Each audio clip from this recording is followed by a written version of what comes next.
நமக்கு ஸ்தோத்திரம். தாய் தன் பாலகனை மறப்பாளோ? அவள் மறந்தாலும் நான் உன்னை மறப்பதில்லை. தாயின் கையிலே தேர்ந்துவட்டை காண்பேன், தப்புப்பேன், ஏந்துவேன், சுமப்பேன் என்று சொன்னவர் உமக்கு ஸ்தோத்திர ராஜா. மலைகள் விலகினாலும் பர்வதங்கள் நிறைவேறினாலும் என் கிருபை உன்னை விட்டு விலகாது. நான் உன்னை விட்டு விலகுவதில்லை, உன்னை கைவிடுவதில்லை. உலகத்தின் முடிவு சகல நாட்களும் உங்களோடு கூட இருப்பேன் என்று சொன்னவரை இந்த வேலையில் எங்களை தாழ்த்துகிற பெருமையாகிறோம். குற்றங்கள் குறைகளை மன்னிக்கும்படியாக சொல்லிக்கிறோம். இப்பொழுது நாங்கள் பாடுகிற பாடல்களை தேவன் ஆசீர்வதிக்கும்படியாக சொல்லிக்கிறோம் ராஜா. நாங்கள் பாடும்பொழுதே தேவ பிரசன்னம் எங்கள் மத்தியில் இறங்கி வரும்படியாக சங்கீதத்தின் பகுதியை ஆசீர்வதிங்க. சிறுபிள்ளைகள் சொல்லுகிற தங்க வசனங்களை ஆசீர்வதிங்க ராஜா. ஜீவனுள்ள சாட்சிகளுக்கு சபையில் எழுபட்டுதான் காணிக்க வேலையில் உள்ளத்தின் ஆழத்திலிருந்து உங்களுக்கு கொடுக்க கர்த்தர் இறக்கம் பாராட்டும்படியாக சொல்கிறார்கள். செய்தி வேலைக்காரருடைய சமூகத்தில் வருகிறோம். செய்து கொடுக்கிற தாசரை மறைத்து ஆவியானவர் வெளிப்படும்படியாக சொல்கிறார்கள். இந்த நாளிலும் எங்கள் இருதயத்துக்கு மன்னாவே தேவன் தரப்போகிற கிருபைக்காய் இறக்கங்களுக்காய் வார்த்தையை கேட்டது மாத்திரமல்ல, அந்த வார்த்தைக்கு எங்கள் வாழ்க்கையை ஒப்புக்கொடுத்து அதன்படி நாங்கள் நடந்த கர்த்தர் ஒவ்வொருவரை பலப்படுத்தும்படியாக சொல்கிறோம். இறுதி ஜெபவெளி ஆசீர்வதிங்க. எங்கள் ஆராதனை மட்டுமல்ல, இயேசு கிறிஸ்துவின் நாமத்தினாலே உலகம் எங்கும் நடக்கிற சகல ஆராதனை ஆவியானவர் பொறுப்பெடுத்து வழி நடத்தினார். இயேசு கிறிஸ்துவின் நாமத்தில் வேண்டு செய்கிற ஜீவனுள்ள நடக்கும்.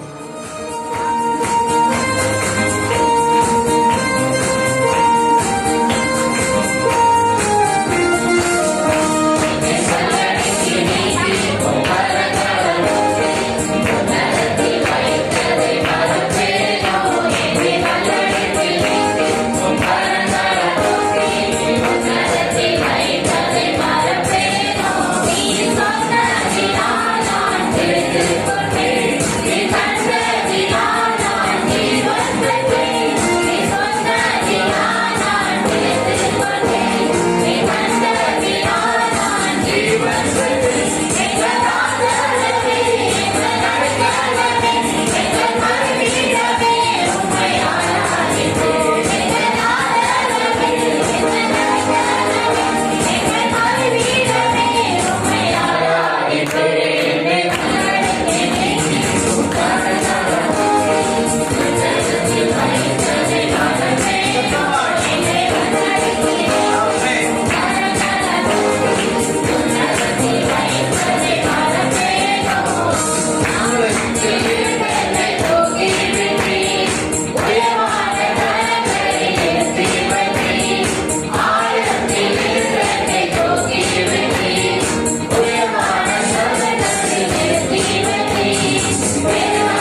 பாடுவோம். சேனைகளின் கர்த்தர் பரிசுத்தர். சேனைகளின் கர்த்தர் பரிசுத்தர். சேனைகளின் கர்த்தர் பரிசுத்தர். பரிசுத்தர், பரிசுத்தரே. பரிசுத்தர், பரிசுத்தரே. ஒருவராய்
வேண்டாம். எல்லாரும் கர்த்தரை ஹல்லேலூயா இந்த காலை நேரத்தில் ஆராதிக்க அவரை தொழுது கொள்ள கூடி வந்திருக்கிறோம். ஹல்லேலூயா ஹல்லேலூயா. சேனைகளின் கர்த்தர் பரிசுத்தர். ஹல்லேலூயா.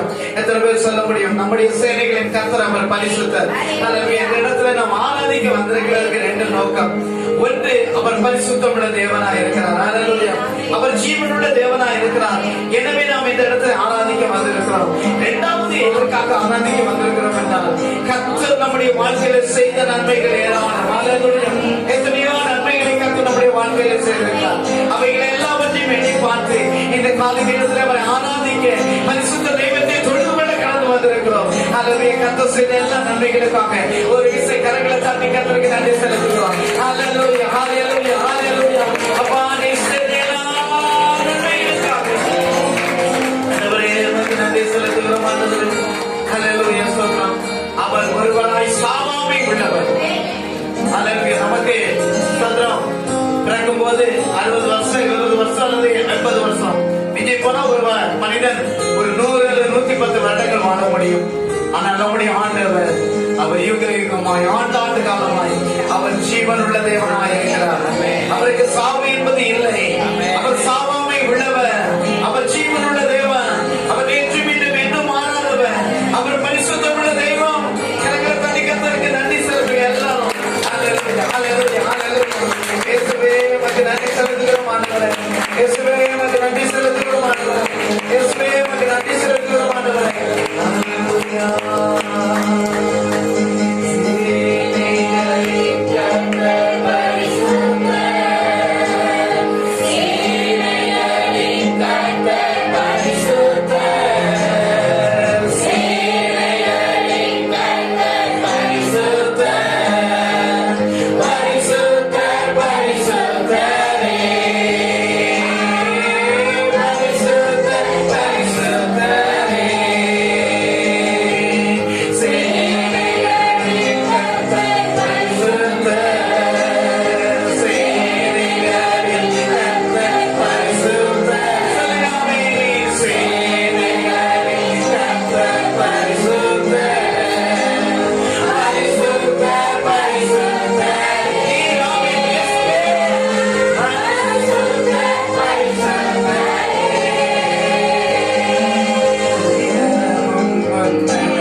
பரிசுத்தர்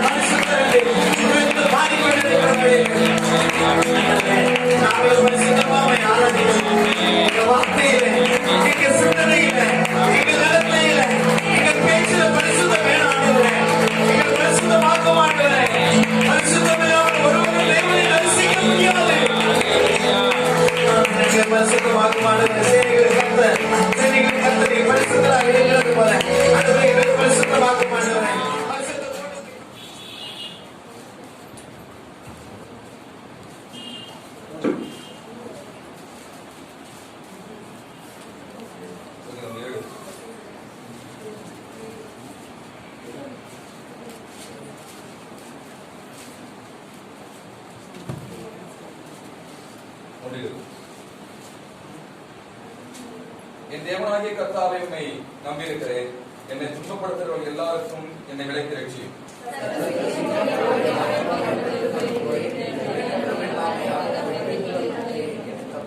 என் தேவனாகிய கர்த்தாவே, நான் இதை செய்ததும் என் கைகளில் நியாயக்கேடு இருக்கிறதும்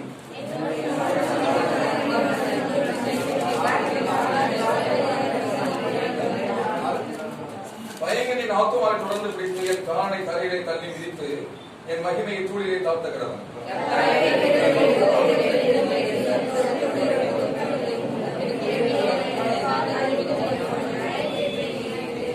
ஜனக்கூட்டம் உம்மை சூழ்ந்து கொள்ளும், அவர்களுக்காக திரும்பவும் உன்னதத்திற்கு எழுந்தரும்.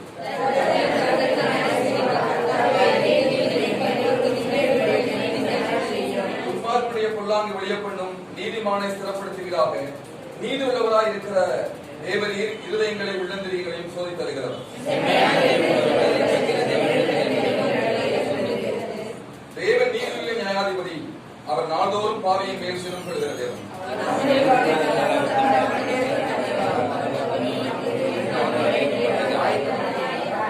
அவனுக்கு மரண ஆயுதங்கள் ஆயத்தம் பண்ணினார். தம்முடைய அம்புகளை அக்கினி அம்புகளாக்கினார்.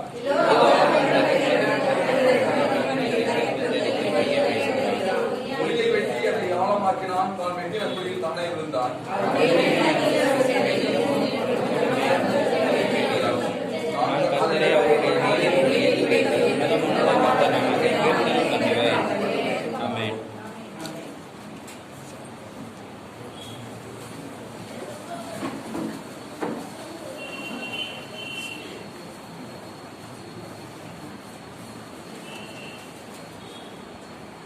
இங்கே சங்கீதக்காரன் தாவீது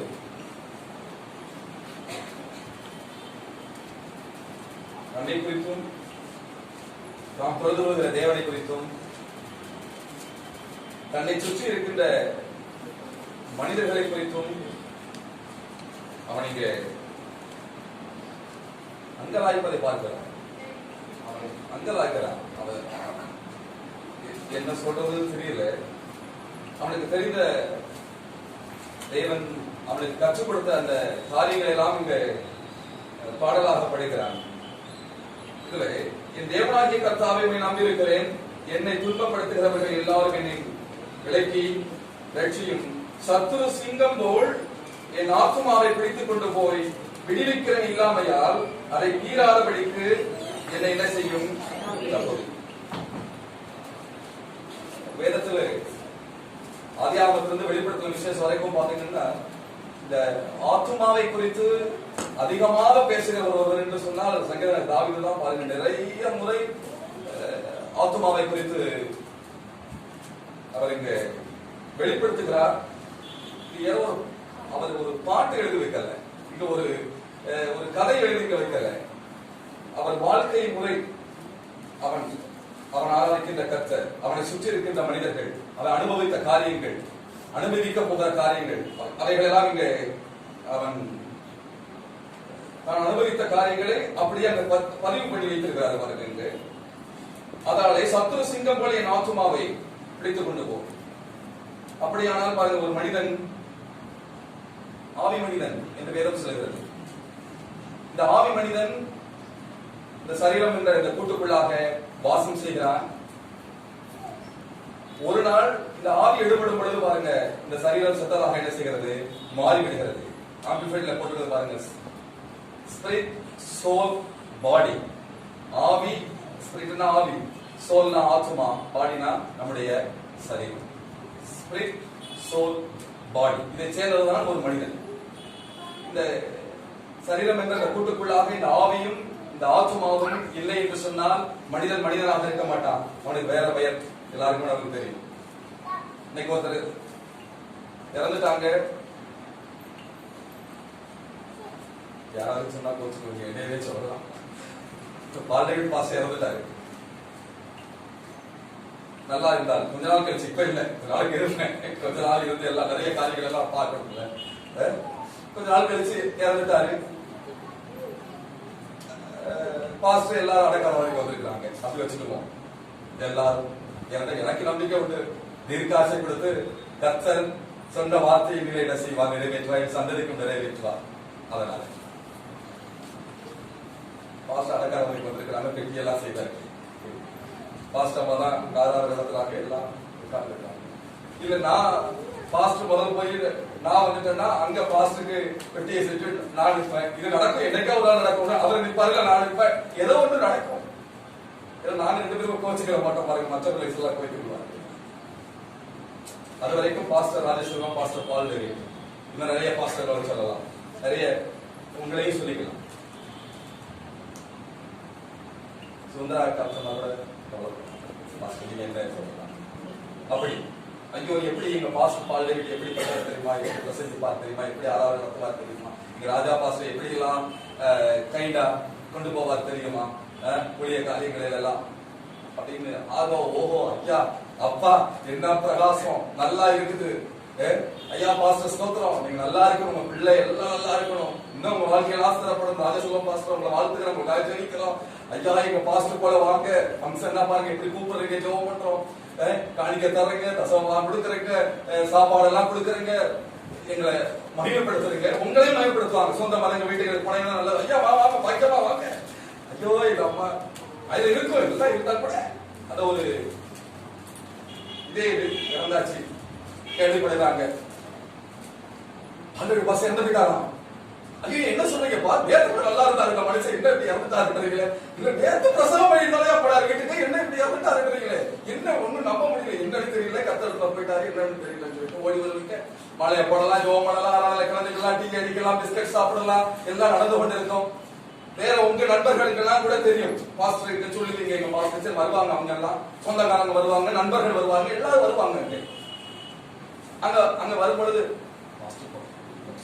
கூட இருந்தாரு, இந்த பாஸ்டர் இன்னும் கொஞ்ச நாள் பிரசங்கம் பண்ண மாட்டாரா, இன்னைக்கு தவிர ஊழிய மாட்ட கிடைச்சிட்டு மனுஷன் அவங்க வருவாங்க உங்ககிட்ட. இல்ல நீங்க அவங்க கிட்ட போறீங்க, உட்காந்துருப்பா எல்லாரும் சாமியான அவ போட்டு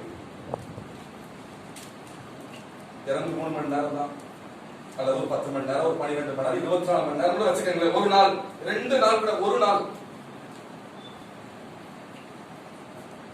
அது வரைக்கும் பால் சொன்ன பாஸ்டர் சொன்னவங்க வாக்கியமா சொல்லுவாங்க,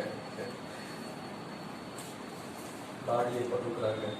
என்னடா பாலிகளா, நேற்று வரைக்கும் தானே புகழ்ந்து பேசி ஆடி பாடி கொண்டாடுறீங்க, செத்து 3 மணி நேரம் 4 மணி நேரம் தான் ஆச்சு. அது கூட பால்டை விட்டு போயிட்டாரு, மகிமை போயிருச்சு, கீர்த்தி போயிருச்சு, புகழ்ச்சி போயிருச்சு, சாப்பாடு போயிருச்சு, பேண்ட் அவ்வளவு போயிருச்சு. இப்ப என்ன ஆயிடுச்சு? அது சத்தமா சொல்லுங்க, சத்தமா சொல்லுங்க. எல்லாரும் பாடி ஆக போறாங்க, அது வேற விஷயம். அது நடக்கும்போது நடக்கட்டும். கத்தோடைய 2வது எல்லாரும் கத்தலை கட்டுவாங்க. என்ன சொல்லுவாங்க? பாடிய எப்பத்தும். இன்னும் கிராமத்துல இருந்து வரவங்க நம்ம தெளிவா சொல்லுவாங்க பாருங்க. என்ன சொல்லுவாங்க? நம்ம படிச்சவங்க கொஞ்சம் நாகரிகமா பாடிய பத்துக்கிறாங்க அப்படின்னு என்ன சொல்லுவாங்க? எப்ப போனது எப்ப நானும் வீட்டுல எத்தனை மணி நேரத்துக்கு போடுறது, விளக்கு வச்சாச்சு, பணத்தை போட்டு உட்காந்து என்ன கதையாக வரும்போது வரட்டும், என்ன செய்யறது, சமாளிச்சுக்கலாம், என்ன செய்ய இல்ல வந்துகிட்டு இருக்காங்களா, பணத்தை வீட்டுல என்ன செய்ய முடியாது, வைக்க முடியாது. அது வரைக்கும் எங்க அப்பா தான், எங்க அம்மாச்சி, எங்க தாத்தா, எங்க பாட்டி, எங்க பெரியப்பா, எங்க பெரியம்மான்னு சொன்னா எங்க பெரிய பாசு சின்ன பாசுலாம் புகழ்ந்த ஆளு. கடைசியில 10 மணி நேரம் வீட்டுக்குள்ள என்ன செய்ய முடியல, வைக்க முடியல. அந்த அதனுடைய பெயர் என்னவாயிருது, பாடி ஆயிருது, அல்லது பிணமாக ஆயிருது, அல்லது சரீரம் ஆயிருது. சரீரத்தை பத்துக்கிறாங்க. அப்ப இந்த ஆவியும் ஆத்மாவும் உள்ள இருக்க வரைக்கும் தான் இந்த சரீரத்திற்கு என்னது, மகிமை, புகழ்ச்சி, கீர்த்தி, வாழ்வு, தாழ்வு, ஏற்றம், குறைவு எல்லாம் எப்பன்னு கேட்டா இந்த ஆவியும் இந்த ஆத்மாவும் உள்ளே என்ன செய்யும் பொழுது, இந்த கூட்டுக்குள்ளாக இருக்கும் பொழுதுதான். ஆவி போயிருச்சுன்னு சொல்லி வச்சுக்கோங்க, இங்க வந்து ஆத்மா என்ன செய்யாது, இந்த வேலையெல்லாம் செய்யாது, ஒண்ணுமே இங்க நடக்காது. ஏன்? இந்த ஆத்மாக்குள்ளதான் பாருங்க மனது என்று ஒன்று இருக்கிறது. இந்த மனதுதான் பாருங்க நம்ம எல்லாம் என்ன செய்கிறது, இயக்குகிறது, பார்க்க வைக்கிறது, கேட்க வைக்கிறது. இங்க போகும்போது வெளியே என்ன சத்தம் கேட்குது, அங்க என்ன பேசுறாங்க, இங்க என்ன சமையல் பண்றாங்க, இதெல்லாம் இந்த மனம் என்ன செய்கிறது, இந்த சொல்லலாம் சரீரம் என்ன செய்யுது, இந்த வலிக்குதா, கிடுது, அரிக்குதா, சொல்லியுது, இது எல்லாமே எது செய்யுதுன்னு கேட்டா நம்ம ஆத்மாக்குள்ள இருக்கு, இல்ல நம்ம மனது. இந்த ஆத்மா தான் நமக்கு செய்கிறது. அதனாலதான் பாருங்க, மண்ணினால் தேவன் ஒரு காரியத்தை, ஒரு மனிதனை உருவாக்கி அவன் அப்படியே இருக்கிறான், நடக்கல, ஒண்ணுமே செய்யல. ஆண்டவரே பார்க்கிறாரு, மண்ணில போட்டு பசங்க நம்மள மாதிரி உருவத்தை செஞ்சு அந்த பொம்மையை வச்சுட்டாரு. அங்க ரத்த வேலை செய்யற, நரம்பு வேலை செய்யற, எலும்பு வேலை செய்யற, கண்ணு பார்க்கல, காது கேட்கல, தலை ஆடல, அப்படியே கிடக்குற அந்த பொம்மை இவர் பார்த்துட்டே இருக்கிறாரு. என்ன எப்படி கிடக்குது, என்ன ஒண்ணும் செய்ய மாட்டேங்குது. நீங்க ஆதியாகமத்தை வாசித்து பாருங்கள், தன் ஆவியை அந்த மண்ணுக்குள்ளாக அவர் என்ன செய்கிறார், ஊதுகிறார். ஊதும் பொழுது வேதத்தில் எழுதப்பட்டிருக்கிறது, அவன் ஜீவ ஆத்மாவாக என்ன செய்தான்? மாறி. அப்ப இந்த ஆத்மா பாருங்க எவ்வளவு தூரத்துக்கு முக்கியம். இந்த ஆத்மா ஆவியம் இருக்கிற இந்த சரீரம் எவ்வளவு தூரத்துக்கு முக்கியம். அதனால பாருங்க, சரீரம் சும்மா அலட்சியமா நினைக்க கூடாது. நல்லா குளிச்சு கெடுத்து வாங்க, சுத்தமா என்ன செஞ்சுக்கணும்? சரீரத்தை வச்சுக்கணும். ஏனென்றால் வேதம் சொல்கிறது, சரீரத்தினாலும் நீங்கள் தேவனை என்ன செய்யப்பட வேண்டும்? மையப்படுத்த வேண்டும். லேசா தலைவலி, காய்ச்ச, ஒரு வியாதி ஏதோ ஒண்ணு வந்துருச்சுன்னா பாருங்க, இந்த ஆவி போயிருந்து, இந்த ஆத்மா போயிருந்து போட்டு நம்மளை போட்டு மனசை போட்டு தலைவலி பட்டு ஒரு பழமொழி சொல்லுவாங்க, வயிற்று வலி தலைவலியோ கணக்கு வந்தாலும் என்ன செய்யும்? அப்பதான் தெரியும் உங்களுக்கு எல்லாம். உங்களுக்கு தான் தெரியும். சொன்னா தெரிஞ்சிருமா? வலின்னு சொன்னா தெரிஞ்சிருமா? சொன்னாதான் தெரியும். இனிப்பு எழுதி வச்சா இடிச்சிருமா? அதை ஏதாவது இனிப்பை போட்டு சுகரை போட்டு மண்டபத்தை கருப்பட்டியை போட்டு ஏதாவது சேர்த்து திண்டாத அது இனிப்பு நமக்கு தெரியுது. இனிப்புன்னு எழுதி வச்சுட்டா ஏட்டு சுரக்காய் கறிக்கு என்ன செய்யாது? உதவாது. ஆகிடுமா? ஆகாது. அப்படியானால் இந்த ஆத்துமாக்குள்ள இருக்கின்ற இயக்குகின்ற தேவனுடைய இந்த ஆவி, தேவன் சொல்கிறார், அந்த இடத்துல எழுதப்பட்டிருக்கிறது, அவன் ஜீவன் உள்ள ஆத்துமாவாக என்ன செய்தான்? மாறினான். அப்பொழுது என்றால் இந்த உலக காரியங்கள், எதிர்மறையான காரியங்கள், மக்கள் பேசுகின்ற பேச்சுகள், எதிர்ப்பான காரியங்கள், நமக்கு நடக்காத ஒரு காரியங்கள் நம்மை சூழும் பொழுது இந்த ஆத்துமா என்ன செய்கிறது? மரணத்துக்குள்ளாக மறுபடியும் போய்விடுகிறது. மரணத்துக்காக சத்தமாக மாறிவிடுகிறது. தேவன் கொடுக்கின்ற அந்த ஆத்துமா, அந்த ஜீவன் உள்ள இருக்க மாட்டேங்குது. ஜீவன் கொஞ்சம் மங்கிருது நமக்கு. அப்படியே கொஞ்சம் பின்னாடி போயிருந்து பாருங்க. ஏனென்றால் நம்மளால முடியல, நம்மளால அதை செயல்படுத்த நம்மளால என்ன செய்யல? முடியல. ஏன்? இங்க இருக்கின்ற எதிர்மறையான சூழ்நிலைகள் இந்த ஆவியும் இந்த ஆத்மாவையும் இயங்க என்ன செய்கிறது? மறுக்கிறது. அதனாலே சரீரம் நமக்கு சோர்வாக என்ன செய்கிறது? மாறுகிறது. நாம் கர்த்தரை தேடுறதை கொஞ்சம் குறைச்சிடறோம். நாம் கர்த்தர் பட்சம் இருக்கிறத கொஞ்சம் குறைச்சிடறோம். நம்ம கர்த்தரை இன்னும் அதிகமா பற்றி கொள்றதை நம்ம என்ன செய்கிறோம்? குறைத்து விடுகிறோம். ஏன்? வேற ஒன்றும் இல்லை, உள்ளே இருக்கின்ற இந்த ஆத்மாவும் ஆவியும் கொஞ்சம் என்ன செய்கிறது? சோர்ந்து விடுகிறது. ஜீவன் இல்லை அங்கே. அதனாலதான் பாருங்க, சங்கீதக்காரன் தாவீது இந்த ஆத்துமாவை குறித்து மிக கவனமா இல்லாத இருக்கணும்னு சொன்னா பாருங்க. இந்த ஆத்துமாவை அப்பொழுது எப்பொழுதெல்லாம் சோர்ந்து விடுகிறதோ அப்பொழுதெல்லாம் தேவனுடைய வார்த்தையை உள்ளே அனுப்பி அதை என்ன செய்யணும்? மறுபடியும் ஆக்கிக் கொண்டே இருக்கணும் பாருங்க தேவனுடைய வார்த்தையை. அதனாலதான் அவனே சொல்கிறான் பாருங்க, இரவும் பகலும் கர்த்தருடைய வேதத்தில் எப்படி இருக்கணும்? தியானமா இருக்கணும். ஏனென்றால் அந்த தியானம் ஒன்றுதான், அந்த வார்த்தை ஒன்றுதான். தியானம் அல்ல, அந்த வார்த்தை ஒன்றுதான் நம்மை உள்ள இந்த ஆவியும் ஆத்மாவையும் புதுப்பித்துக் கொண்டே என்ன செய்கிறது? இருக்கிறது. ஏனென்றால் வார்த்தையினால் தேவன் எல்லாவற்றையும் என்ன செய்தவர்? உருவாக்கின கர்த்தர். உருவாக முடியாத ஒரு காரியம் நமக்குள்ள இருக்கும் என்று சொன்னால் நீங்கள் வார்த்தையை அனுப்பி உள்ள என்ன செய்ய வேண்டும்? ஆவியும் ஆத்மாவையும் ஜீவனுள்ளதாக என்ன செய்ய வேண்டும்? மாற்ற வேண்டும்.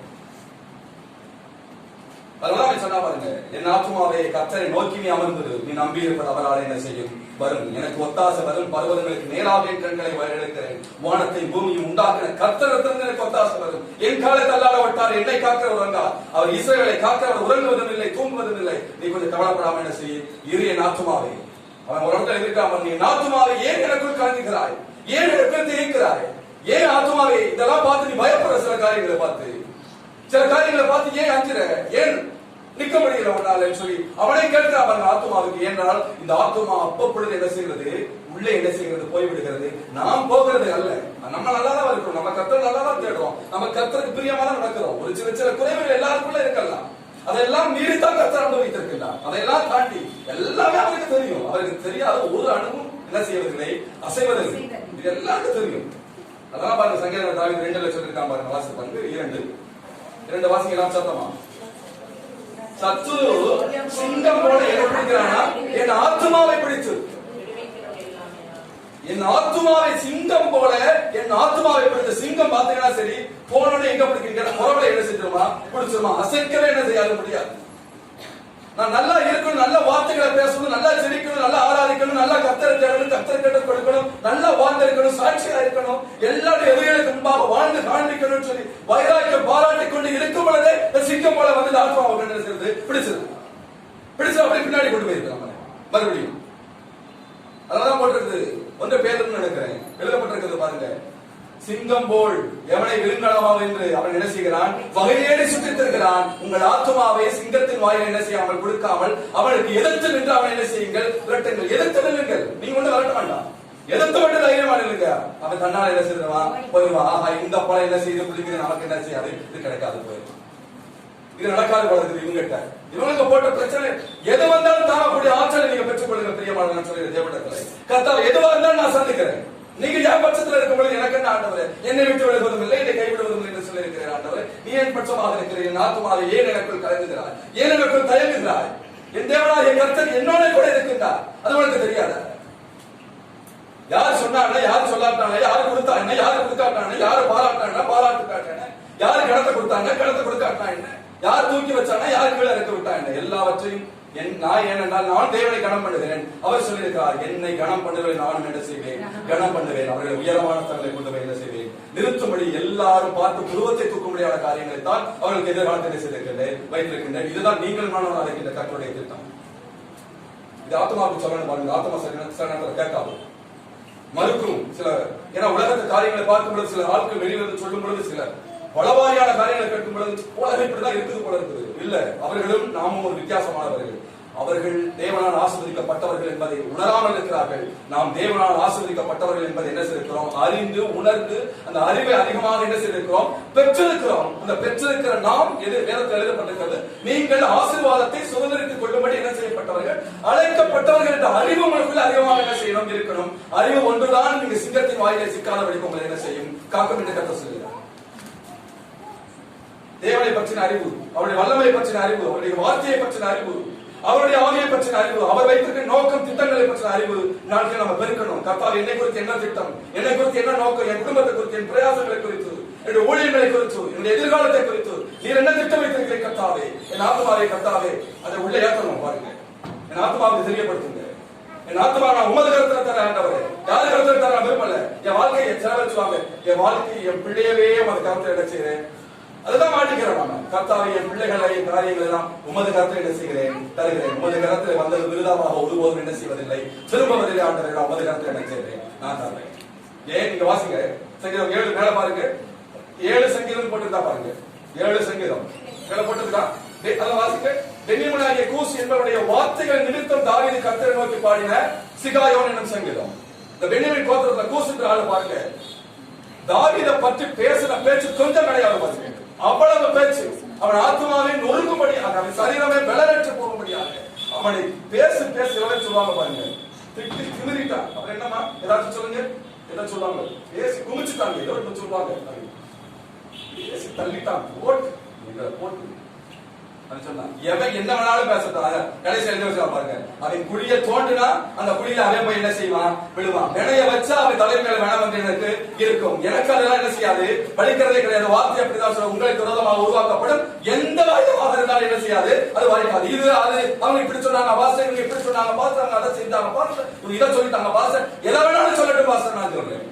யார் என்ன வேணாலும் சொல்லட்டும், கர்த்தர் உங்களை குறித்து என்ன சொல்லியிருக்கிறார், அதை தான் நீங்கள் எடுத்துக்கொண்டு கர்த்தர் என்ன செய்யணும், வைக்கணும். கர்த்தர் ஏராளமான வார்த்தை உங்களுக்கு என்ன சொல்லியிருக்கிறார். இந்த ஆத்மா அதை தான் பற்றி வைக்கணும். சும்மா அவங்க அதை சொன்னாங்க, இவங்க இதை சொன்னாங்க, அப்படி வந்துச்சு, இப்படி நான் நினைச்சிட்டேன், இப்படி நினைச்சிட்டேன், இப்படி வந்துட்டு. உங்களை குறித்து நினைவுகள் தேவனை குறித்து அதிகமாக உங்களை குறித்து வைத்திருக்கின்றார். நீங்க நினைப்பதை காட்டிலும், வேண்டுவதை காட்டிலும், சொப்பனமானதை காட்டிலும், நீங்க எதிர்பார்ப்பதை காட்டிலும், ஆசைப்படுவதை காட்டிலும், நீங்கள் விரும்புவதை காட்டிலும், நீங்கள் நினைத்திருக்கின்ற காரியங்களை காட்டிலும் நான் சொல்கிறேன், அதிகமாக செய்கின்ற கர்த்தர் தான் நீங்கள் என்ன செய்து கொண்டிருக்கிறீர்கள், ஆராதித்துக் கொண்டிருக்கிறீர்கள். இப்பொழுதும் ஆராதனைக்கு வந்திருக்கிறீர்கள். இனிமேலும் நாம் என்ன செய்ய போறோம், வரப்போகிறோம். என் ஆத்துமாவை நீ கர்த்தரை நோக்கி அமர்ந்துள்ளது, கூடவாக அவரிடத்திலிருந்து உனக்கு ஒத்தாசை என்ன செய்யும், வரும். என் ஆத்துமாவை ஏன் எனக்குள் கலந்துகிறார், ஏன் எனக்குள் தேங்குகிறார், அவர் உன்னோடு இருக்கும் பொழுது நீ எதிர்பார்க்கின்ற அத்தனை காரியம் மடியிலே வந்து என்ன செய்யும், உனக்கு கிடைக்கும். கர்த்தர் என்று ஆசை. சங்கீதத்தின் வாயிலாய் அந்த விளக்கத்தை கேட்டோம். ஹல்லேலூயா. நம்முடைய ஆவி ஆத்மா இதை நோக்கி காத்திருக்கிறது. சில நேரத்துல நம்முடைய ஆவி ஆண்டவரை நோக்கி பார்க்கிறதுக்கு போராடும். ஆனா சில நேரத்துல நம்முடைய சரீரம் இந்த உலகத்திற்கு அடுத்த, மாமிசத்திற்கு அடுத்த ஸ்தோத்திரம், உலகத்தின் காரியங்களை குறித்த அநேக நேரங்கள்ல தேடக்கூடியதாக இருக்கும். ஆனா அந்த ஆவிக்கு அல்லது மாமிசத்துக்கு எதற்கு நம்ம ஆவிய ஆத்மாவை சிந்தனையை ஒப்பு கொடுக்கிறோமோ அதன்படி நம்முடைய வாழ்க்கை மாறி போகும். ஆனால் மாமிசத்திற்கு நம்முடைய சிந்தனை கொள்ளாதபடி நம்முடைய ஆவியை, நம்முடைய ஆத்மாவுக்கு ஸ்தோத்திரம், நம்முடைய சிந்தனைகளை, நம்முடைய செயல்களை செலுத்துகிறோமானால் நம்முடைய வாழ்க்கை உண்மையாகவே ஆசீர்வாதமாய் மாறும்.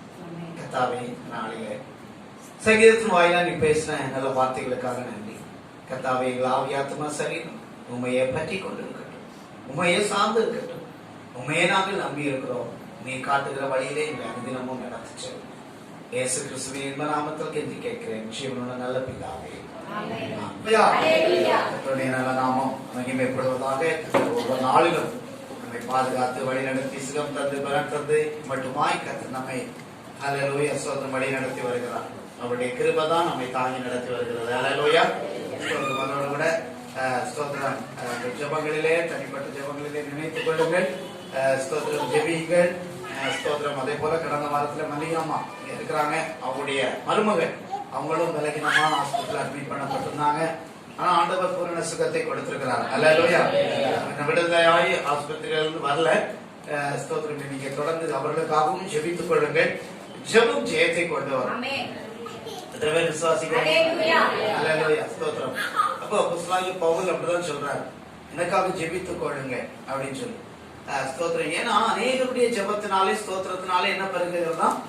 கிருபைகள் பெறுகிறது. அப்ப நம்ம ஒரு ஆளா ஜெபம் பண்றதை காட்டல, அநேகருடைய ஸ்தோத்திரம், அநேகர் உங்களுக்காக ஸ்தோத்திரம்னு ஒரு வார்த்தை சொன்னா போதும்.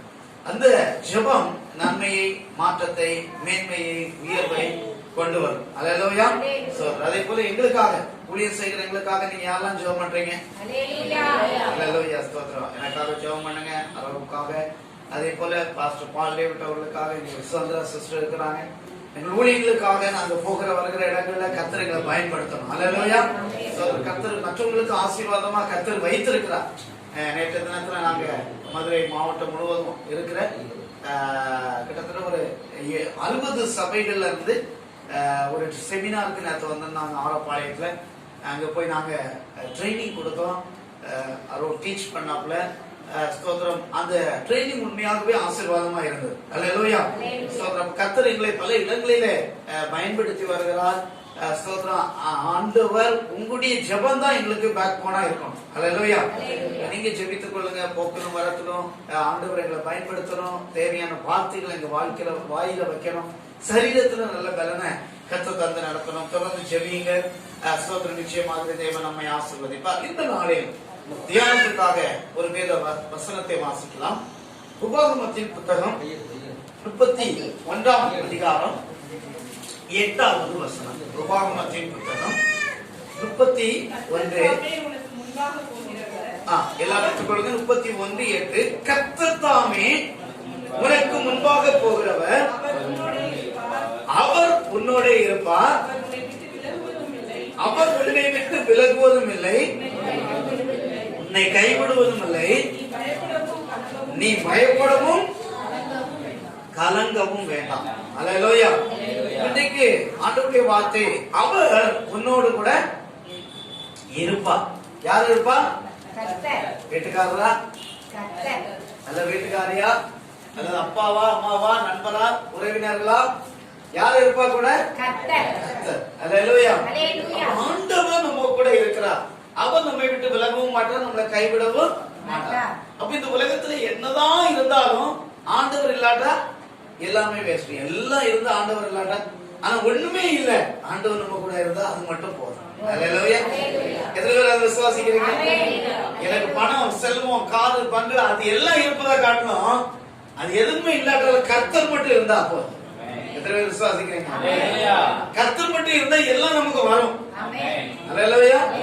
ஆனா எல்லாம் இருந்து கர்த்தர் இல்லாட்டா வெறுமை, வெறுமை. அப்போ எதுவுமே, அதான் நான் சொல்றேன், எல்லாம் இருக்கணும்னு வேண்டாம், ஆண்டவரே நீங்க மட்டும் எப்போ இருந்தா போதும். ஹalleluya. சோதரே, ஏன்னா இந்த உலகத்துல பெரிய ஆசீர்வாதமாய் வாழ்வதை காட்டிலும் சாபம் இல்லாமல் வாழ்வதுதான் ஆசீர்வாதம். ஹalleluya. எல்லாம் பெரிய ஆசீர்வாதமா இருக்கிறத காட்டிலும் சாபம் இல்லாம நிம்மதியா சந்தோஷமா என்னை கர்த்தர் வாழ வைத்திருக்கிறார் அல்லவா? ஹalleluya. அதுதான் மேன்மைங்க, அதுதான் ஆசீர்வாதம், அதுதான் உயர்வு. மற்றவங்க பார்க்கும்படியே நம்மள வந்து இவங்க இப்படி எல்லாம் இருக்கிறாங்க, இப்படி எல்லாம் இருக்காங்க, இப்படி எல்லாம் அப்படிலாம் யாரும் நம்மள சொல்லணும்னு வேண்டாம். இவங்க கூட கர்த்தர் இருக்கிறார் அப்படிங்கிற ஒரு வார்த்தை இருந்தா, ஹalleluya.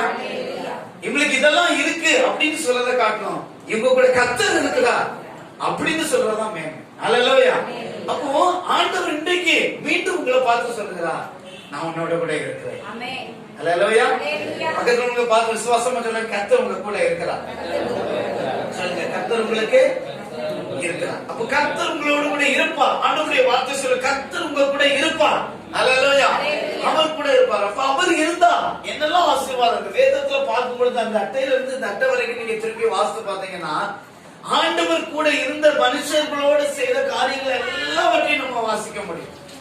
ஒரு பொடி பையன், சின்ன பையன் தாவீது, அப்படிதானே? அப்படிதான் நம்ம பாக்குறோம். ஒரு சின்ன பையன், வீட்டுல யாரும் அவரை என்ன செய்யல, கனப்படுத்தல. அண்ணன்லாம் மிலிட்டரியில வேலை பாக்குறாங்க. மிலிட்டரியில நல்ல செல்வந்தரா, பணம்லாம் இருக்கு, நல்ல சம்பளம், மிலிட்டரியில சோல்ஜரா இருக்காங்க. அவங்கள்ட்ட எப்பவும் துப்பாக்கி இருக்கும், எல்லாம் இருக்கும். அப்படிப்பட்ட வேலை. இவர்கிட்ட ஒரு கம்பு தான் இருக்கும், சாதாரண ஒரு கம்பு தான், ஒரு 4-5 கூழாங்கல் இதுதான் இருக்கும். ஆனா அவங்க பணம் இருக்குது, வேலை இருக்குது, உயர்வு இருக்குது, எல்லாரும் கனம் பண்றாங்க. இவனை ஒரு ஆடு மேய்க்கிற பைய அப்படின்னு சொல்லி திட்டுறாங்க. ஆனா யாரை கர்த்தர் மேன்மைப்படுத்தினார்? தாவீதை தான் மேன்மைப்படுத்தினார். ஹல்லேலூயா. ரெண்டுக்கு வித்தியாசத்தை பாருங்க. ஏன் இவருக்கு மேன்மை வருது? ஏன் இவரை கர்த்தர் ராஜாவாய் மாற்றினார்? ஏன் இவர் ஒரு பெரிய கோலியாத ஒரு சாதாரண நிலைமையில அடித்து அவரை காலி பண்றாரு அப்படின்னா, ஏன்னா இவரோடு தேவ பலன் இருந்தது. ஹல்லேலூயா. கர்த்தர் அவனோடு கூட இருந்தார். ஆனா மற்றவங்க எல்லாம் வளர்ந்து இருந்ததாங்க. மிலிட்டரியில வந்து நல்ல உயரம் வேணும், நல்ல பாடி வேணும், சரியா, நல்ல ஓடணும், என்ன செய்யணும், கயர்ல ஏறணும், குதிக்கணும், லாங் ஜம்ப் எல்லாமே பண்ணணும், சரியா. ஆனா இங்க அப்படி இல்ல. இவருக்கு ஒரு சாதாரண ஆடுதான் மேய்ச்சிட்டு இருந்தான். சாதாரண ஒரு நிலைமை. கிட்ட வந்தாச்சுன்னா ஆடு மேய்க்கிறவங்களுக்கு எப்படிதான் இருக்கும்? செறிந்து அடிச்சுட்டு வரல, ஆடு வாடையா தான் இருக்கும். அப்படிதானே? ஆடு மேய்ச்சவங்களுக்கு தெரியும். அப்படிதானே? நான் ஆடு மேய்ச்சிருக்கிறேன் நிறைய நாட்கள். அப்போ ஆடு மேய்ச்சிட்டு வீட்டுக்கு போயாச்சும் நம்ம மேல ஒரு ஸ்மெல் அடிக்கும். ஒரு நல்ல தோற்றம் கூட இருக்காது, ஒரு வாடை தான் இருக்கும். ஆனா அவன் சரீரத்துல வெளிப்படத்துல எப்படி இருந்தாலும் அவன் கர்த்தர் இருந்தார். ஹல்லேலூயா. அந்த கர்த்தர் இருந்தபடினாலே அவன் சாதனையாளனாய் மாறினான். கர்த்தர் இருந்தபடினாலே ஒரு பெரிய கோலியாத்தை ஒரு சாதாரண நிலைமையில அவன் என்ன செய்தான்? ஜெயித்தான். ஹல்லேலூயா. அப்ப இன்னைக்கு நீங்க யாரு வேணும்னு நினைக்கிறீங்க? கர்த்தர் வேணுமா, இல்ல இந்த உலகத்திற்குரிய மேலான பணங்கள், ஆசீர்வாதங்கள், எல்லாம் மேன்மையும் வேணுமா? யார் வேணுங்க? கர்த்தர் இருந்தா போதும். ஹல்லேலூயா. நான் அதான் எப்பவுமே நினைப்பேன். எனக்கெல்லாம் நிறைய என்ன ஆசீர்வதிக்கணும், உயர்த்தணும், மேன்மைப்படுத்தணும் அப்படி இப்படின்னு என்ன எதையும் நான் கேட்கறது இல்ல. ஆண்டவரே நீங்க இருந்தா போதும். ஹல்லேலூயா. ஆண்டவருடைய கிருபை, எப்பவும் ஆண்டவருடைய கிருபையை தான் அதிகமா சார்ந்து கொள்றது. ஆண்டவரே உம்முடைய கிருபை, என்ன நடத்துவது உம்முடைய கிருபை, நான் வாழ்வது உம்முடைய கிருபை, ஜீவிக்கிறது உம்முடைய கிருபை, என்ன பாதுகாக்கிறது உம்முடைய கிருபை, நான் நடக்கிறது உம்முடைய கிருபை, இன்னைக்கு வீட தந்திருக்கிறீங்க உம்முடைய கிருபை, நல்ல உடைய உடுத்துறோம்னா அது உம்முடைய கிருபை, அது மட்டும் எனக்கு போதும் ஆண்டவரே. உம்முடைய கிருபை இல்லாமல் வாழ முடியாது. அப்ப ஆண்டவர் நம்ம கூட இருந்தாச்சுன்னா, அப்ப இன்றைக்கு இந்த மாதத்துல இந்த வாரத்துல கர்த்தர் நான் உன்னோட கூட இருக்கிறேன் என்று சொல்லுகிறார். அப்ப ஆண்டவர் நம்ம கூட இருந்தா அங்க ஒரு வாக்குத்தத்தத்தை சொல்றார். என்னன்னா, கர்த்தர் தாமே உனக்கு முன்பதாக போகிறவர். ஹல்லேலூயா. அப்ப கர்த்தர் நமக்கு என்ன செய்கிறானா, நான் கூட இருக்கிறேன்னு சொல்றது மட்டும் இல்ல, அவன் நமக்கு முன்னாக போகிறவரா இருக்கிறார். ஹல்லேலூயா. நான் பின்னாடி வருவேன்னு சொல்லல, முன்னாடி போவேன்னு இருக்கிறார். சரியா? அப்ப பாருங்க, அந்த பகுதியில ஒரு இடம் வாங்கணும்னு வைங்களேன். அந்த இடம் எப்படி இருக்கும்? மண்ணு, புதரு, கல்லு, சில நேரத்துல உடமரம் அப்படிதான் இருக்கும். ஆனா முதல்ல நம்ம எதை அனுப்புவோம்? சொல்லுங்க, ஜெபத்தையா, ஜேசிபியா அனுப்புவோம். சரி, அனுப்புன உடனே அது முன்னாடி போச்சுன்னு வைங்களேன், நம்ம அதுக்கு பிறகு அந்த இடம் எப்படி ஆயிரும்? அழகா மாறிடும். அப்ப அதே போல கரடானவைகளை, கோடரானவைகளை, செவ்வையற்றவைகளை எல்லாவற்றையும் மாற்றும்படியாக கர்த்தர் நமக்கு முன்னாடி போயிட்டார்னா எல்லாம் செவ்வையாய் மாறும். ஹல்லேலூயா. கர்த்தர் உனக்கு முன்னே போகிறவரா இருக்கிறார். நான் உனக்கு முன்னே போகிறவர். அவர் உன்னோடு கூட இருக்கிறார். அது மட்டுமல்ல, அவர் உன்னை விட்டு விலகுவதும் இல்லை, உன்னை கைவிடுவதும் இல்லை. நீ பயப்படவும் கலங்கவும் வேண்டாம். ஹல்லேலூயா. இப்ப பாருங்க, அந்த பயம் கலக்கம்ங்கிறது எல்லா மனிதர்களுக்கும், பிரசங்கிக்கிற எனக்கும் பயம் இருக்குது. அப்படிதானே? பிரசங்கிக்கிற எனக்கும் பயம் இருக்குது. சில நேரத்துல சில சூழ்நிலைகள், பிரச்சனைகள் வரும்போது நம்முடைய பயம். ஆனா அந்த பயம் வந்து கொஞ்ச நேரத்துல ஆண்டவர் நம்மை பலப்படுத்துகிறவராக இருக்கிறார். ஹல்லேலூயா. அப்ப அந்த பலன் எதை கொடுக்கிறது? அந்த ஆண்டவருடைய வார்த்தைகள் தான் நமக்கு பலனாய் மாறுகிறது. அந்த வேத வசனம் நம்மை தேற்றக்கூடியதாய், நம்மை ஆறுதல் படுத்தக்கூடியதாய் ஆண்டவர் நேரடியா அப்படி வந்து சொல்றார், நான் உன் கூட இருக்கிறேன், நான் உன்னை விட்டு விலகுவதில்லை, நீ பயப்படவும் கலங்கவும் வேண்டாம். ஹல்லேலூயா. அப்ப இந்த நாட்கள்ல எதை குறித்து நீங்க கலங்கி இருக்கலாம்? எதை குறித்தும் பயந்து போய் இருக்கலாம். எனக்கு இப்படிப்பட்ட சூழ்நிலை எப்படி ஆகுமோ என்று சொல்லி நினைக்கலாம். ஆனால் எப்படிப்பட்ட நிலைமையாக இருந்தாலும் இன்றைக்கு இருக்கிற சூழ்நிலையை ஆண்டவர் தலைகீழாய் மாற்றுவதற்கு அவர் வல்லமை உள்ளவராக இருக்கிறார். அல்லேலூயா. இந்த சூழ்நிலை எப்பவுமே இருக்கும்னு இல்ல, ஆண்டவர் இந்த சூழ்நிலைகளை மாற்றி நமக்கு ஒரு நன்மையை கொடுக்க அவர் போதுமானவராக இருக்கிறார். அப்ப தேவனுடைய மனிதர்கள் வாழ்க்கையில கர்த்தர் கூட இருந்தபடினாலே எத்தனையோ நன்மைகள் ஆசீர்வாதங்களை கர்த்தர்களுக்கு கொடுத்தார் என்று பார்க்கிறோம். இன்னொரு வேத வசனத்தை வாசிப்போம். ஆதியாகமத்தின் புத்தகம் 48ஆம் அதிகாரம் 21ஆம் வசனம். ஆதியாகமம் 48:21. பின்பு இஸ்ரவேல் யோசேப்பை நோக்கி நான் மரணமடைய போகிறேன், தேவன் உங்களோட இருப்பார். தேவன் உங்களோட கூட இருப்பார். அப்ப இஸ்ரவேல் போதும். இஸ்ரவேல் யாரை பார்த்து சொல்றாரு? யோசேப்பு நோக்கி. இஸ்ரவேல் யாரு? யோசேப்பு யாரு? யாரு? அப்பாவும் மகனும். சரியா? ஆபிரகாம், ஈசாக்கு, யாக்கோபு. சரியா? ஆபிரகாமுடைய மகன் ஈசாக்கு, ஈசாக்குடைய மகன் யாக்கோபு, யாக்கோபுடைய மகன் யாரு? யோசேப்பு. அப்ப யாக்கோபு, ஆனா இங்க என்ன சொல்லப்பட்டிருக்கிறது? இஸ்ரவேல் சொல்லப்படுறது. யாக்கோபுன்னா என்ன அர்த்தம்னா எத்தன் அப்படின்னு அர்த்தம். எத்தன்னா யாருன்னா ஏமாற்றுகிறவன் அர்த்தம். அப்படிதான், ஏமாற்றுகிறவன். அப்ப இந்த யாக்கோபு ஏமாற்றுகிறவனாய் தான் இருந்தான். தன்னுடைய சகோதரனை ஏமாற்றினான், தன்னுடைய தகப்பனாரை ஏமாற்றினான். சரியா? ஏமாற்றுகிறவனா இருந்தான். ஏன் இன்னும் போன மாமனாரை கூட என்ன செய்தான்? அவன் ஏமாற்றினான். சரி, அப்படிப்பட்ட ஒரு ஏமாற்றுக்காரனா தான் இருந்தான். ஆனால் ஒரு நாளில ஆண்டவர் அவரை சந்தித்தார். அல்லேலூயா. ஆண்டவர் அவனுக்குள்ள வந்துட்டார். உள்ள வந்த உடனே ஆண்டவர் அவனை வாழ்க்கையை கர்த்தர் தலைகளாய் மாற்றினார். அல்லேலூயா. எப்படி மாற்றினார்னா எத்தனை இருந்தவனை இஸ்ரவேலாய் கர்த்தர் மாற்றினார். அல்லேலூயா. இஸ்ரவேல் என்று சொன்னா நீ ஆசீர்வதிக்கப்பட்டவன், உன் மூலம் உன் சந்ததி மூலம் உன்னுடைய எல்லா சந்ததி உன் மூலம் என்ன செய்யப்பட்டிருக்கும்? ஆசீர்வதிக்கப்பட்டிருக்கும் என்று ஒரு ஆசீர்வாதத்தை கர்த்தர் அவனுக்கு கொடுக்கிறார். அப்போ அங்க பார்க்கிறோம். அப்போ அவன் என்ன சொல்றான்? இது கடைசி நேரம், கடைசி நேரம், இன்னும் கொஞ்ச நேரத்துல சாக போறான்னு வைங்களேன், அல்லது கொஞ்ச நாள்ல சாக போகிறான். அப்ப அங்க கூப்பிட்டு என்ன செய்யறான்னா, எப்பா இங்க வா, உனக்கு இத்தனை ஒட்டகத்தை ஏற்பாடு பண்ணி வச்சிருக்கிறேன், இத்தனை ஏற்பாடு இருக்கு, இவ்வளவு பணம் இருக்கு, ட்ரிங்கு பட்டியை பாரு, ஏன் நான் படுத்திருக்கிற ட்ரிங்கு பட்டிக்கு அடியில நீ இந்த இடத்துல தோண்டு, உனக்கு வைடூரியம் அது இதெல்லாம் இருக்கு அப்படின்னு அவன் சொல்லல. நான் ஒண்ணு மட்டும் சொல்றேன். என்ன சொல்றேன்? என்ன சொல்றேன்? தேவன் உன்னோட கூட இருப்பார். அல்லேலூயா. அப்போ மரணமடைய தருவாயில அவன் அவனுடைய சந்ததிக்கு, அவனுடைய இளம் தலைமுறைக்கு அவன் சொல்லுகிற காரியம் என்னன்னா, கர்த்தர் உன்னோடு கூட இருப்பார்ப்பா. அல்லேலூயா. அது ஒரு வார்த்தை யோசேப்புக்கு போதுமானதா இருந்தது. நீங்கள் இங்கு அடிமைப்பட்டிருக்கலாம், நீங்கள் இந்த சூழ்நிலையில் இருக்கலாம், ஆனால் கர்த்தர் உங்களுக்கு என்ன நியமித்திருக்கிற பாலும் தேனும் ஓடுகிற கானான் தேசத்துல ஆண்டவர் உங்களை கொண்டு சேர்ப்பார். அது வரைக்கும் கர்த்தர் உங்களோடு கூட இருப்பார் என்கிற ஒரு வாக்குத்தத்தத்தை கர்த்தர் கொடுக்கிறார். அப்போ நம்முடைய பிள்ளைகளுக்கு, நம்முடைய சந்ததிக்கு நாம் கொடுத்து சொல்ல வேண்டிய காரியம் என்னவென்றால், ஏதோ பணம் பொருள் அல்ல, அவர்களை ஆண்டவருடைய பாதையிலே, விசுவாச பாதையில அவர்களை நடத்தி செல்ல வேண்டாம். அப்ப எத்தனையோ பேர் நினைப்பாங்க, நான் ராத்திரி பகல உழைக்கிறேன், யாருக்காக? என்னுடைய பிள்ளைகளுக்காக. என்னுடைய பிள்ளைகள் நல்லா இருக்கணும், எதிர்காலம் நல்லா இருக்கணும், நல்ல ஒரு வீடை கட்டிடணும், அதை வாங்கிடணும், இதை வாங்கிடணும், எல்லாத்தையும் செய்து அதற்காக பிரயாசப்பட்டு கொண்டு இருப்பார்கள். ஆனா நீங்க அதுதான் செய்கிறது வேஸ்ட். நீங்க உங்களுடைய பிள்ளைகளை கர்த்தருடைய பாதையிலே நடத்த வேண்டும். ஒரு அல்லேலூயா சொல்லுங்க. அல்லேலூயா. அப்ப பிள்ளைகள் தகப்பனாருடைய பாதையில நடக்கணும். பெற்றோர்கள் பிள்ளைகளை சத்தியத்தின் பாதையில நடத்தி செல்ல வேண்டும். அப்ப சத்தியத்தின் பாதையில பிள்ளைகள் வளர்வதற்கு பெற்றோர்கள் சத்தியத்துல நடக்கணும். அல்லேலூயா. அப்ப பெற்றோர்கள் சத்தியத்துல நடந்தாதான் பிள்ளைகள் எப்படி நடப்பாங்க? அந்த சத்தியத்துல நடப்பாங்க. அப்போ பெற்றோர்கள் என்ன செய்வார்? ஒரு பிள்ளைக்கு முன்மாதிரியா இல்லாட்டா அந்த பிள்ளைகளும் எப்படிதான் இருப்பாங்க? சரியா?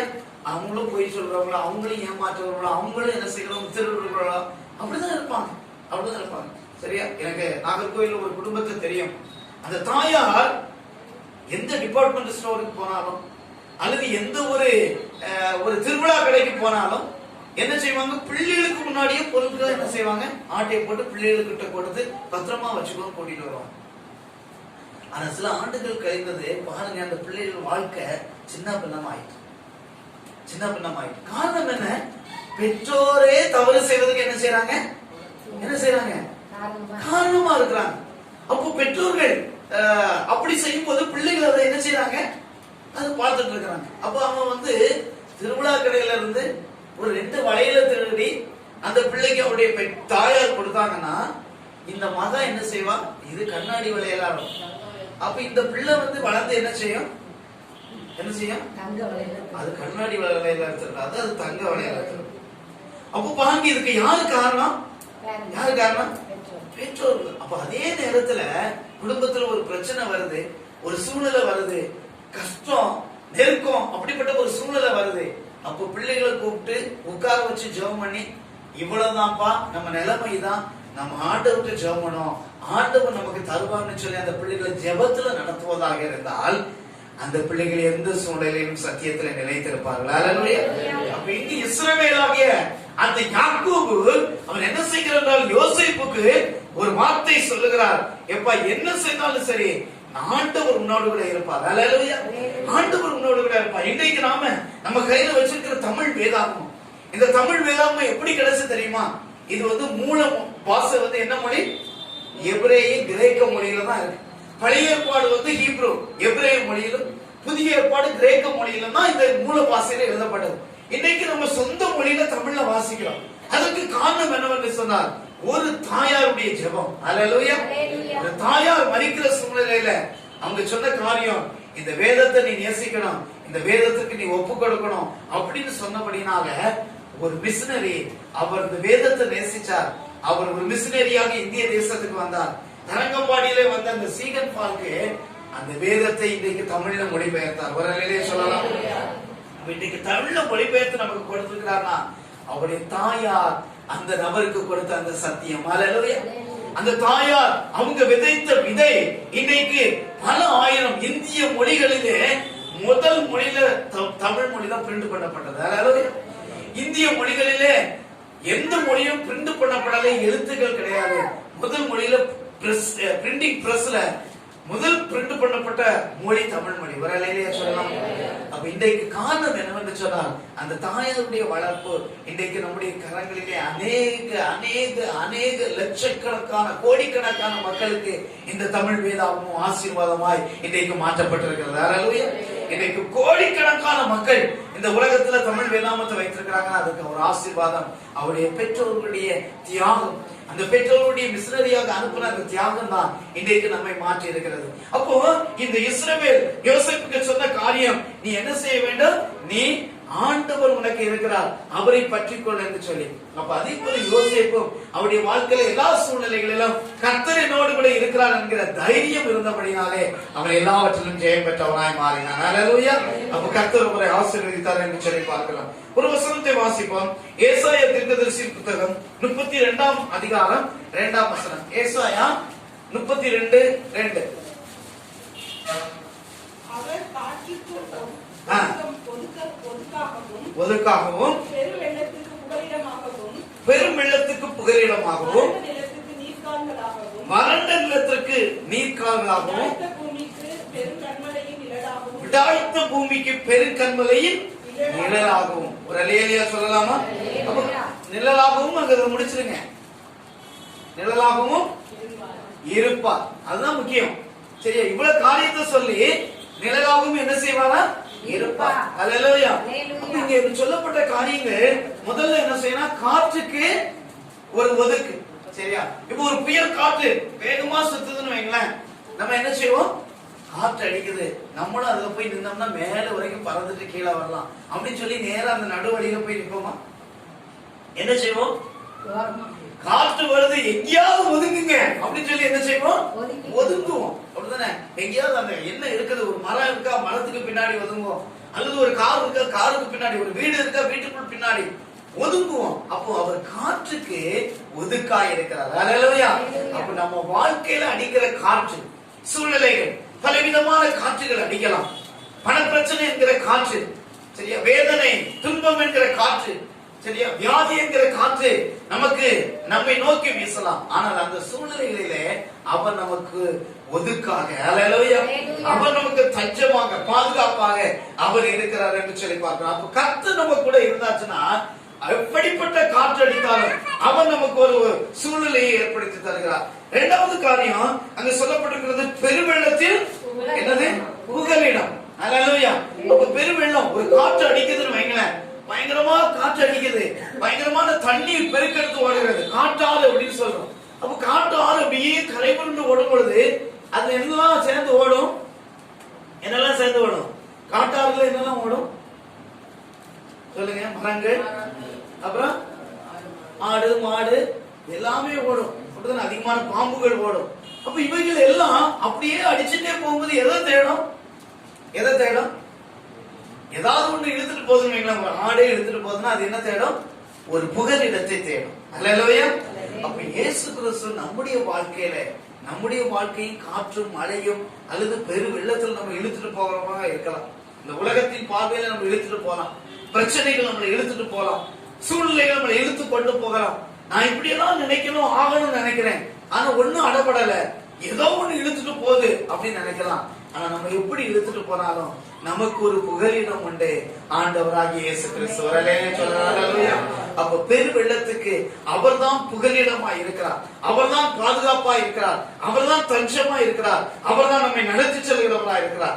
மூன்றாவது அங்கு சொல்லப்பட்டிருக்கிறது, வறண்ட நிலம் எப்படிப்பட்டவரா? நீர்க்கால்கள். அல்லேலூயா. அப்ப வறண்டு போய் தண்ணீரே இல்லாம, சரியா, தண்ணீரே இல்லாம ராமநாடு மாவட்டம், திருநெல்வேலி மாவட்டத்துல சில பகுதிகள், சில ஊர்களுக்கு நீங்க போனீங்கன்னா அந்த இடத்துல எல்லாம் எந்த மரங்களும் பார்க்க முடியாது. கன்னியாகுமரி மாவட்டத்துக்கு போனா நிழல், வெயில பார்க்க முடியாது, எல்லா இடமும் நிழலா இருக்கும், மரங்கள் அவ்வளவு சூழ்ந்து இருக்கும். இந்த மாவட்டங்களுக்கு போனீங்கன்னா எங்க பார்த்தாலும் மரங்கள் இருக்கிறாது, வெயிலா தான் இருக்கும். அந்த நிலங்கள் எல்லாம் அப்படியே காய்ந்து போயிருக்கும், காய்ந்து போயிருக்கும். உட மரங்கள் எங்கேயாவது நிக்கும், அப்படியே வெடிப்புள்ளதாக இருக்கும். ஆனா அந்த வறண்ட நிலத்துல கர்த்தர் ஒரு மழையை ஏற்படுத்தினார். ஆனால் அந்த வறண்ட நிலம் எப்படிப்பட்டதாய் மாறும்? நீர்க்கால்களாய் மாறும். வரலையே சொல்லலாமா? அல்லேலூயா. நீர்க்கால்களாய் மாறும். ஒரு வறண்ட நிலத்துல ஒரு நீரூற்று மட்டும் வந்துட்டு வைங்களேன், எப்படிப்பட்டதா இருக்கும்? அந்த இடம் ஃபுல்லா எப்படி ஆயிரும்? செழிப்பாயிரும். அந்த இடம் ஃபுல்லா விவசாயம் பண்ணிடலாம், எல்லாம் டிராக்டர் வச்சு அடிச்சு எல்லாம் இது பண்ணி சரிப்படுத்தி அங்கு ஒரு நல்ல ஒரு பயிர் செய்வதற்கு ஏற்ற ஒரு நல்ல பண்பான நிலமாய் மாற்றப்படும். அதே போலதான் நம்முடைய வாழ்க்கையும் வறண்ட நிலம். வறண்ட நிலம், நான் இந்த உலகத்துல வாழ்வதே வேஸ்ட், நான் ஏன் பிறந்தேன், நான் ஏன் பிறந்தேன், என் குடும்பத்துக்கும் ஆசீர்வாதம் இல்ல, மற்றவர்களுக்கும் ஆசீர்வாதம் இல்ல என்கிற ஒரு வறண்ட நிலைமையில நம்முடைய வாழ்க்கை போகலாம். ஆனால் நம்ம வாழ்க்கைக்கு அவர் எப்படிப்பட்டவரா இருக்கிறார்? புகலிடமா இருக்கிறார். அவர்களே சொல்லலாமா? நீர்க்கால்களை ஏற்படுத்துகிறவரா இருக்கிறார். கடைசியாக சொல்லப்பட்டிருக்கிறது, விடாய்த்த பூமிக்கு அவர் என்ன செய்கிறார்? வேர்க்கர்மலை நிழலா இருக்கிறார். அல்லேலூயா. அப்ப விடாய்த்த அப்படின்னா வெடிப்பு விட்ட, கீறல் நிறைந்த, இனிய சில இடங்கள்ல சொல்லுவாங்க, இந்த இடத்துல விவசாயம் பண்றதுக்கு லாய்க்கட்ட இடம், இதுல என்ன போட்டாலும் என்ன செய்யாது? வரவே வராது, வரவே வராது. சில இடங்கள் அப்படிப்பட்ட நிலங்கள் இருக்கிறது. அப்போ நம்முடைய வாழ்க்கையில அப்படிதான் சில நபர்கள், இவங்களை என்ன செய்தாலும் பிரயோஜனம் இல்ல, இவங்க வாழ்க்கை இப்படித்தான், இவங்க இனி மாறவே மாட்டாங்க, இவங்க திருந்தவே மாட்டாங்க. சில பெற்றோர் பிள்ளைகளை பார்த்து சொல்லலாம், அவன் திருந்தவே மாட்டான் அப்படின்னு சொல்லுவாங்க. சிலர் சொல்லுவாங்க, நாய் வாழ என்ன செய்ய முடியாது, மட்டை வச்சு கெட்டினாலும் என்ன செய்யாது, நிமிராது. சரியா, நாய் வாழ நிமிராதுன்னு மதுரையில சொல்லிருக்காங்க. ஆனா எங்க ஊர்ல நாய் வாழ மட்டை வச்சு கெட்டினாலும் என்ன செய்யாது, நிமிரவே நிமிராது. ஒரு 10 நாள் கெட்டி வைங்கன்னா, இங்கேயும் ரப்பர் பேண்ட் போட்டு இங்கேயும் ரப்பர் பேண்ட் போட்டு கெட்டி வைங்க. அப்புறம் கொஞ்ச நாள் கழிச்சு, சரி 10 நாள் ஆயிட்டு, சரி இனி அது நேரம் ஆயிருக்குன்னு திரும்ப அதை கடத்துவோம், இப்படிதான் என்ன செய்யும், திரும்ப வளர்ந்து. அப்ப நாய் வாழ என்ன செய்ய முடியாது, நிறுத்த முடியாது. சில குடும்பத்துல சில பெற்றோர்கள் அப்படி நினைச்சிருவாங்க பிள்ளைகளை, இவன் என்ன செய்ய முடியாது, திருந்தாத கேஸ் அப்படின்னு தண்ணி தெளிச்சு விட்டுருவாங்க. ஆனா நம்முடைய ஆண்டவர் அந்த மனிதனுக்குள்ளாக வந்து விட்டா கர்த்தர் அவனை பிரகாசிக்கிற நட்சத்திரமாய் மாற்றுவார். அல்லேலூயா. ஏன்னா நம்முடைய ஆண்டவர் எந்த மனுஷனையும் பிரகாசிப்பிக்கிற, அல்லேலூயா, எவரையும் அவர் மேன்மைப்படுத்த முடியும், எவரையும் அவர் உயர்த்த முடியும். எப்படிப்பட்ட ஒரு முட்டாளான, எப்படிப்பட்ட ஒன்றுமில்லாத நபராய், ஒரு பயந்த சோகம் உள்ளவர்களா கூட இருக்கலாம். நான் எங்க வீட்டுல ஒரே ஒரு பையன், ரொம்ப பயந்த சோகம் தான், யார்த்தையும் பேச மாட்டேன். ஆனா இன்றைக்கு பல ஆயிரங்கள் மத்தியிலே கர்த்தர் இன்றைக்கு பேச முடியாத தைரியத்தை தந்திருக்கிறார். அதுக்கு காரணம் என்னவென்று சொன்னால், அவர் நமக்கு உள்ள வந்துட்டார். அல்லேலூயா. அவர் கூட இருக்கிறபடினால, ஆண்டவருக்கு உடைய நாமத்தினால நாம் எதையும் என்ன செய்ய முடியும், ஜெயிக்க முடியும், சாதிக்க முடியும். அப்படிப்பட்ட ஒரு சூழ்நிலையில கர்த்தர் நம்மை மாற்றுகிறவராய் இருக்கிறார். அப்ப தேவன் நமக்கு நீர்ப்பாய்ச்சலாய், சந்தோஷமாய், மகிழ்ச்சியாய் கர்த்தர் நம்மை மாற்றுகிறார். அப்ப கர்த்தர் இருந்தா என்னென்ன உங்க வாழ்க்கையில செய்வாங்க, இந்த ஒரு வசனத்துல என்னென்ன சூழ்நிலைகள், வறண்ட நிலமா இருக்கலாம், பெருவெள்ளத்தில் போல இருக்கலாம், காற்றடிக்கிற சூழ்நிலைகள் இருக்கலாம், அல்லது விடாய்த்த நிலமா இருக்கலாம். அப்படிப்பட்ட சூழ்நிலைகள் நம்முடைய வாழ்க்கை இருக்கலாம். ஆனால் இவைகளில் எல்லாவற்றிலும் கர்த்தர் ஒரு நாளில ஒரு அற்புதத்தை செய்து நம்முடைய வாழ்க்கையில மேன்மையை தர முடியும். ஹல்லேலூயா. அவர் செய்வார், நிச்சயமாய் செய்வார், அவர் நிச்சயமாய் செய்வார். அவர் சகோதரம், நம்ம தேடுகிறவர்கள ஒரு நாளும் கைவிடுகிறவர் அல்ல, ஒரு நாளும் புறம்பே தள்ளுகிறவர் அல்ல. நாம் விசுவாசமாய் தேடினதற்குரிய பிரதிபலனை கர்த்தர் கட்டளையிடுவார். ஏன்னா ஒரு வசனம் சொல்கிறது, ஒரு கலசம் தண்ணீர் கொடுத்தாலும் அதனுடைய பலனை அடையாமல் போக. அப்ப ஆண்டவருக்காக ஒரு 5 ரூபாய், ஒரு 2 ரூபாய் நம்ம கொடுத்தாலும், ஆண்டவருக்காக கொஞ்ச நேரம் செலவு பண்ணி ஆண்டவருடைய சமூகத்துல வந்து நம்ம கர்த்தரை தேடினாலும் அதற்குரிய பிரதிபலனை கர்த்தர் நமக்கு நிச்சயமாய் தருவார். ஹல்லேலூயா. இந்த வண்டியில இன்னைக்கு 50,000 60,000 மக்கள் இருக்கிறாங்க. எத்தனை பேர் இன்னைக்கு வீடுகள்ல போய் பாருங்க, சும்மா தூங்கிட்டு இருப்பாங்க, அல்லது டிவியை பார்த்துட்டு இருப்பாங்க, அல்லது மொபைல்ல வீணா நேரத்தை போக்கிக் கொண்டு இருப்பார்கள். ஆனா உங்களுக்கு அதெல்லாம் செய்திருக்க முடியும். ஆனா விருதாவாக நாம இங்க இருந்து வந்து கூடி வரல. ஆண்டவரை நேசித்தபடினாலே, ஹல்லேலூயா, அவர் நம்மை நேசித்தபடினாலே, அவர் நம்மை மாற்றினபடினாலே, அவர் நம்முடைய உள்ளத்திலே வந்தபடினாலே, கர்த்தர் நம்மை ரட்சித்தபடினாலே இந்த இடத்துல வந்து கர்த்தர் நம்மை இருக்க பண்ணி இருக்கிறார். ஹல்லேலூயா. அப்ப அவர் நிச்சயமாய் நம்முடைய வாழ்க்கையிலே மேலான நன்மையான ஆசீர்வாதங்களை அவர் நமக்கு தர முடியும் என்பதிலே எந்த சந்தேகமும் இல்லை. அப்ப பில்லி கிரகம் என்கிற ஒரு மனிதர், அவர் பெரிய பிரசித்தி பெற்ற ஒரு சுவிசேஷகர், அமெரிக்கா